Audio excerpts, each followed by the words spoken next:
I have the honor right now of speaking to somebody I have a massive amount of respect for. And, as we talk about that moment, one of those moments for me, and I've shared it with Joe many times, is as a struggling kid who had a couple of hats, I took them over to a store, and Joe was literally one of the first stores in the world that would carry my stuff. Thank you, Joe, for being here with me, brother.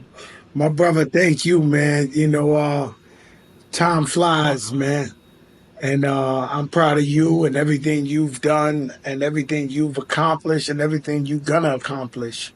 So, I'm glad to enjoy this journey of life with you, you know what I'm saying? As brothers Yeah. and friends and comrades. Yeah, it has been great. We don't see each other as much as we would like to, and sometimes we were passing. But we're gonna get right into it with this because we can talk 3 hours, and maybe we'll do 1 hour here and 1 hour on your joint, and 1 hour on somebody else's joint about our history of, first of all, you being one of the most solid dudes in the industry. You never acted funny. You've given me breaks in various other ways. Hopefully, I've supported you. But we're gonna go into something, man. And as we talk about that moment, people know the public Joe. They know the laughter, the love, the breaking it down, the vulnerability, Joe. But I just saw this, and I didn't know that there was a time in your life where you lost, and we've all lost a lot of people. But there was a time in your life where you lost two very, very special people. One publicly we know, who was Big Pun. God rest the dead. God bless the dead. And you lost your sister. Now, can you tell us, because this is the first time I'm hearing, and maybe you've talked about it publicly, what happened, and how did you lose your sister? Well, it was actually Big Pun, my sister, and my grandfather in like like a week or two. And so it was so overwhelming. My sister was giving birth and she was perfectly healthy, but she was going through a lot of pain. And in the South Bronx, they use a lot of students and not, real doctors to deliver these babies. And so they gave her epidural, which is supposed to numb her from the waist down and then numbed her from the waist up. And so a lack of oxygen to the brain, uh, she got in a coma. Um, then they put her in a assisted living. So it was really, really hard going to see my sister for 8 months. She was in that state, like she was a vegetable. Seeing my mother go through the pain, seeing my father go through the pain. Um, and then at the same time, out of nowhere, just losing Big Pun. Big Pun was my best friend. Um, he meant so much to us, not just as a brother, but as an icon for the hip hop community. Um, and so that, it's one thing when you're going through some depression or something, you're going through it under the radar. It's another thing when people think they're helping you. You stop at the light, beep, beep, beep, sorry for your brother. Mm-hmm. You go eat a meal, Yeah. sorry about your brother. Sorry. So there was no way to escape that pain. And so all of this trauma, it forced me to go into a dark place. I would wake up and the sky, it could be a sunny day like it is today in New York, and it would look cloudy and dark. And I'd be jealous if my wife came downstairs and smelled good and was going with her girlfriends to eat lunch. I really went through it. Prior to that, I never drank. I drank so much. I ballooned into like 500 pounds. Was losing a bunch of Mm. friends, was losing respect in business because I wasn't on my game. And so it was a real tough time for me. But it taught me a lot in life. It took me 2 years. I remember one night we were doing a rest in peace Big Pun wall in the Bronx, like a graffiti wall, graffiti artist. So every year we changed this mural, the Tats crew. And so we was out there middle of the night just painting, and two guys walked by. I owe these guys so much money, Daymond.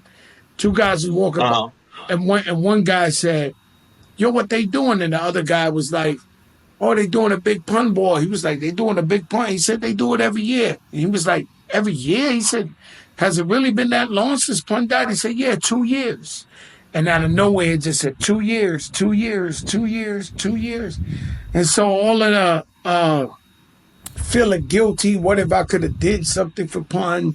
What if I could have did something for Pun? What if I could have did something for Pun? What if I could have did something for Pun? What if I could have did something for Pun? What if I could have did something for Pun? What if I could have did something for Pun? What if I could have did something for Pun? What if I could have stopped them from eating like that or being unhealthy, all that I just looked at myself like a mirror and they just said, "Yo, Joe, you got to let it go. It's been 2 years." And from that moment on, I just came back to regular life. Are you a CEO that knows that you've done everything to master your craft? Now you need to take your personal brand to the next level. Well, I love working one on one with game changing CEOs. And if you're interested, reach out. Go to workwithashark.com and fill out the form.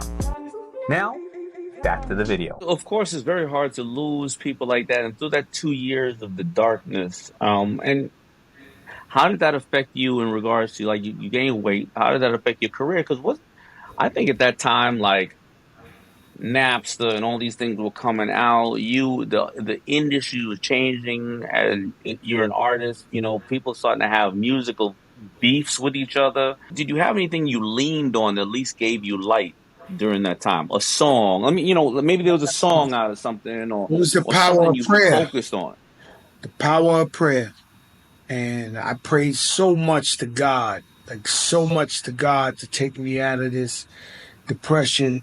Also, Big Pun, I had discovered him and mentored him, executive produced him and signed him to my label. But the truth is, he was 100 times better than me. So the streets were talking. My closest friends, people I love since kindergarten, were saying, "It's over for Joe." To me, the best revenge is success. And so a lot of people let me down and gave up on me and counted me out. And so, with the power of prayer, and just a determination, a will, a relentlessness to never give up and believe in myself. I never forget when they were all saying that it's over for Fat Joe. I went to Jacob the jeweler and I spent like three, four Hmm. $1,000 on the biggest terror squad chain, knowing that everybody thought he'd be broke and one day, it's over for Joe. I went to really show them. I went and got a TS chain that was as big as a cereal box with diamonds to we here to stay. And I often and always love to bet on myself. And Right. that's that entrepreneurial in us. I've always been a boss since I was 14. And so I've always been an entrepreneur. I've always believed in myself. Never had a problem with investing in myself. And so that was that time right there where I had to find myself and come through the light and show everybody that I was capable of doing it. The loss in at that time of your life can either have a couple of effects on you, because I know you being a very loving person. I don't know how you are, necessarily with the family. But did you find what not family, excuse me, friends and stuff? Did you find that after that you didn't want to? Because it could be two ways. It could be I don't want to get close to people anymore because I lost Pawn, I lost my sister, I lost my grandfather. Like the loss of that is leave me in an open shell, and no matter how much I love somebody, I don't want to lose them again and feel this feeling. Or did you say, man, I got to double down on who I love because this thing happened so quick. Because a lot of people right now have been through loss who are listening to this, and they either want to protect themselves and they got to find the best way to survive, or do they become even more vulnerable? Well, as for me, human nature, people have let me down during the years. A lot of friends I believe to be my friends uh, caught them stealing. The biggest betrayal in the world is when uh, you're a real friend, like brother. You treat people like blood, like family, and you catch them do harmful things to you. One of the worst things you could do is think everybody thinks the same way as you.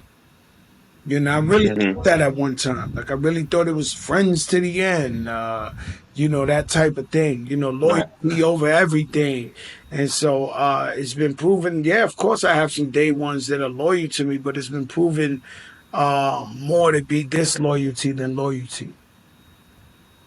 Well, how do you differentiate that? Because you've been able to move throughout the world from from an author to I see you, you started off trying to, help people in the pandemic broadcasting, and now, people are writing stories about you, and you going over to, you've just been able to transition and move so fluidly.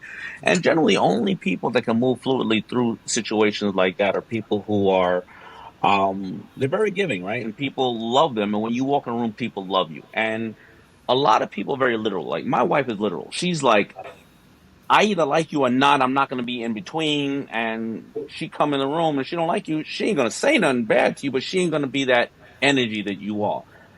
How do you, for all the people listening right now, like how would you be able to tell them you can have that energy, but yet not give too much of yourself, but still be the one making people feel good, even though they may stab you in the back? How do you do that? How do you master that tightrope? Me personally, I grew up very, very poor. And I attribute uh, everything that I have, every way of being to my mother. Back in the days, we used to take taxi cabs, and my mother it would be a $2 cab, and she would give the guy $5, and the tip would be $3. But we barely even knew if we had bread. And so she was Wow. always giving. It's a classic story. My mother used to work in a number spot. So before there were lottery, the hood had these number spots where people could go gamble, and people would go there and they would gamble and they would make a couple of dollars or whatever the case may be. So my Hmm. mom's was the number lady. And one time, one of her best friend's sons, I never forget him, it was a kid named Rollo, he stuck my mother up. He robbed her. And he took her money. And I Hmm. remember all this. I was maybe 5 years old, and I heard all this chatter, throughout the family. And yo, you believe such and such son robbed Hmm. Ruby and big talk. The very next day, I saw the kid in my house, and my mom's was serving him a plate of food.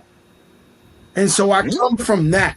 I come from where my mother was like, so I told my mother, isn't this the guy that robbed you? And she was like, yeah, but he's on drugs and you don't understand. Like, I know him Hmm. 'cause he's a kid. My mom's, no matter how, you could picture this, no matter how successful I was, like I was already platinum, I was already rich. Um, Right. he refused to move out the projects. Refused. Like she would not. And I used to beg her, Mom, please, let me get you a house. Let me get you something. And she would just stay in the projects. And when I would randomly pull up at my mother's house and I go to her house, the door's wide open. I go to the kitchen. There's kids that's, really crackheads making sandwiches in my Hmm. house. And I'd be like, yo, Mom, what's up with this? She'd be like, oh, that's little Johnny. I know him my whole life. So I always came from a giving background. And so with me, I always feel as if God has blessed me so much that it's only right for me to give, for me to do philanthropy, for me to give back, for me to be available for my community. So no matter how many people let me down, it's always in my spirit to give back and take care of the community. As people who want to reach for success, and we look at things like the Nipsey Hustles of the world and the various other, people who have stayed in the community, always wanting to give back, and you work so hard to not get out of the community, but make life better for yourself. And at what point do you say, I can't, I can give to this community, but I can't live here? Or I can live here, but I can't give because then once I do that, the ones who don't have, say what's up, and how, where do you draw the line? And if you, I don't even know if you have an answer for that. I do. I own several businesses in the hood, the South Bronx, Harlem, Washington Heights. We built a classroom in my store in the South Bronx. And we have an after school program where the kids have access to computers. At the end of the semester, we give them the computers. We have mentors come and talk to them. Uh, I look at my businesses as like a hub. And so I refuse to run away from the hood. And I also I look at it as passing the baton of hope. Now, if you do something to Fat Joe in the hood, who's the only guy who gives food to the people, who gives computers to the people, Hmm. who sponsors it's shame on you. And it's been a passion of mine in my whole life that people could still, no matter how affluent we get, how successful we get, people have a direct line to Fat Joe. It's not bragging, because unfortunately this is a sad situation, but when they had the uprisings in the streets and they was looting the businesses, there's 277 sneaker stores in New York City. They looted 275. The only two that didn't get looted in the whole New York City was Fat Joe stores. And that's not because Fat Joe's tougher than nobody. It's because I take the community and they said, not here. They stood in front of the store and said, it's not going to happen to this right here. And so I feel like you can make money in the community, but you have to also have a presence and let them know that you're giving back to the community. So, man, I love you, man, Joe. You've done so much for my career. You've done so much for other people's career. You used to call Russell Simmons everybody's private partner, or you said silent partner. I think you're everybody's silent partner in the game. And, man, I appreciate you for spending that moment with me. And go take care of those Knicks.